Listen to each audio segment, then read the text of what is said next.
नमस्कार दोस्तों, पथ प्रदर्शक एकेडमी परिवार में आपका स्वागत करता हूं। दोस्तों, आज हम लेके आए हैं डेली 5 सीरीज का लेक्चर नंबर 7, जो कि है 7 मार्च 2023 के 5 मोस्ट इम्पोर्टेंट करंट अफेयर। देखते हैं पहला क्वेश्चन क्या है। पहला क्वेश्चन है, हाल ही में किसने लेखा महानियंत्रक सीजीए के रूप में पदभार ग्रहण किया है। दोस्तों, यहाँ इसका सही आंसर है संजीव शंकर दुबे। किसने किया है? सी संजीव शंकर दुबे, एस एस दुबे।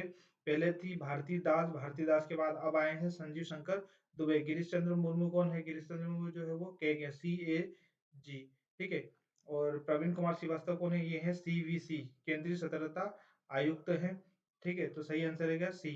अब यहाँ ध्यान रखना, आप एक चीज बता देता हूँ मैं आपको, सी ए जी है ना, सी ए जी केग और सी जी ए, ठीक है।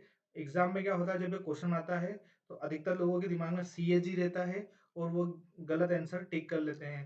तो आपको ध्यान रखना है पूछा क्या गया है, केक पूछा गया है या लेखा महानियंत्रक सीजीए पूछा है ना। थोड़ा सा ध्यान से एग्जाम के समय जल्दी जल्दी में हेजिटेशन में गलत हो जाता है, तो थोड़ा सा यहाँ पे ध्यान रखने वाली बात है जो आपको मैंने बता दी। दोस्तों, पहले ये दोनों एक ही संस्था थी, लेकिन 1971 में एक एक्ट के माध्यम से लेखांकन का काम जो है वो सीजीए को दिया गया है। सीजीए को क्या दिया है? लेखांकन का काम, लेखांकन का काम। और लेखा परीक्षा का काम जो है वो केक को दे दिया गया है। लेखा परीक्षा, लेखा परीक्षा का काम किसको दे दिया गया है? केक को दे दिया गया है।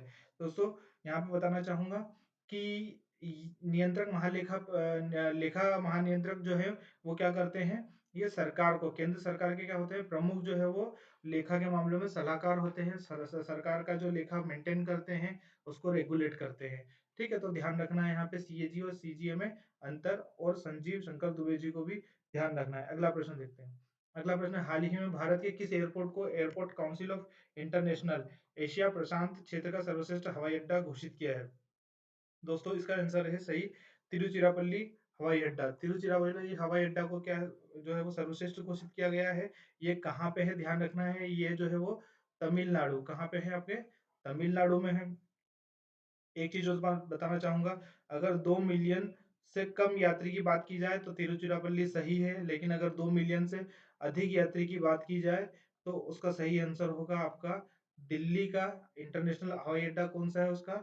इंदिरा गांधी, इंदिरा गांधी इंटरनेशनल एयरपोर्ट, ठीक है। ध्यान रखना है, इंदिरा गांधी इंटरनेशनल एयरपोर्ट जो है आपका वो 2 मिलियन से अधिक वाला है, ठीक है। साथ ही इस इंदिरा गांधी इंटरनेशनल एयरपोर्ट को जो है वो एयरपोर्ट काउंसिल ऑफ इंटरनेशनल ने ही सबसे स्वच्छ, सबसे स्वच्छ अगर कोई हवाई अड्डा पूछा जाए तो कौन सा होगा? इंदिरा गांधी इंटरनेशनल एयरपोर्ट, ठीक है। दोस्तों, अगला क्वेश्चन देखते हैं। अगला क्वेश्चन है, डिजिटल भुगतान को बढ़ावा देने के लिए हाल ही में किसने मिशन हर पेमेंट डिजिटल को लॉन्च किया है? ठीक है दोस्तों, यहाँ पे ये मिशन है, कौन सा मिशन है? हर पेमेंट डिजिटल, मतलब प्रत्येक पेमेंट क्या हो? डिजिटल हो, ठीक है। ये किसने लॉन्च किया है? ये आरबीआई ने लॉन्च किया है, ठीक है। आरबीआई, यहाँ आप देख सकते हो, ये शक्तिकांत दास हैं जो आरबीआई के गवर्नर हैं, ठीक है। ये 4 अन्य गवर्नर है ना, और उप गवर्नर और ये main governor Shaktikanta Das. RBI, यहाँ इस मिशन का उद्देश्य क्या है? इस मिशन का उद्देश्य है डिजिटलीकरण को बढ़ावा देना और अधिक से अधिक डिजिटल पेमेंट को करवाना है। इसी के आधार पर इस जो मिशन है इसकी थीम भी जो है वो थीम भी रखी गई है। थीम क्या थी? इसकी थीम थी डिजिटल पेमेंट अपनाओ, औरों को भी सिखाओ। अगला प्रश्न, अगला प्रश्न है, हाल ही में 2 दिवसीय क्षेत्रीय सुशासन सम्मेलन कहाँ आयोजित किया गया?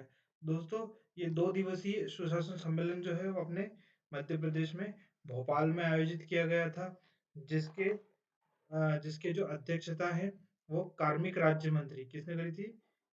कार्मिक राज्य मंत्री, कौन है कार्मिक राज्य मंत्री? जितेंद्र सिंह, ठीक है। जितेंद्र सिंह, इन्होंने इसकी अध्यक्षता करी थी, ठीक है। दोस्तों, देखते हैं अगला प्रश्न। अगला प्रश्न है, भारत और फ्रांस की सेना के मध्य पहला युद्ध अभ्यास फ्रिंजेक्स 23 कहाँ संपन्न हुआ? दोस्तों, ये जो युद्ध अभ्यास है ये केरल में, कहाँ संपन्न हुआ है? केरल में संपन्न हुआ है। इसके मध्य है भारत और फ्रांस। देखो, इस नाम से स्पष्ट है, एफ आर मतलब फ्रांस, आई एन मतलब इंडिया, जे मतलब जॉइंट, और ई एक्स मतलब एक्सरसाइज, और ये 23 जो है वो ईयर को डिनोट करता है, 2023 में। ध्यान रखना, ये पहला युद्ध अभ्यास है इसलिए इंपॉर्टेंट हो जाता है। कहाँ हुआ है? केरल में। युद्ध अभ्यास के संबंध में आपको मैं 2 चीज़ बताना चाहूँगा। यहाँ से 2 क्वेश्चन इंपॉर्टेंट होते हैं। पहला, किसके मध्य हुआ है, और दूसरा, यदि कोई युद्ध अभ्यास भारत में हुआ है तो मोस्ट इंपॉर्टेंट हो जाता है, और बाकी तो वैसे उनका किसके मध्य हुआ है ये इंपॉर्टेंट रहते हैं, जो कि उसके नाम में कहीं न कहीं छुपा हुआ होता है, वहाँ से पता चल जाता है अधिकतर क्वेश्चन में। ठीक है दोस्तों, आज के 5 महत्वपूर्ण क्वेश्चन यहाँ समाप्त होते हैं। आपको चैनल अच्छा लगे, लाइक कीजिए, कमेंट कीजिए, सब्सक्राइब कीजिए।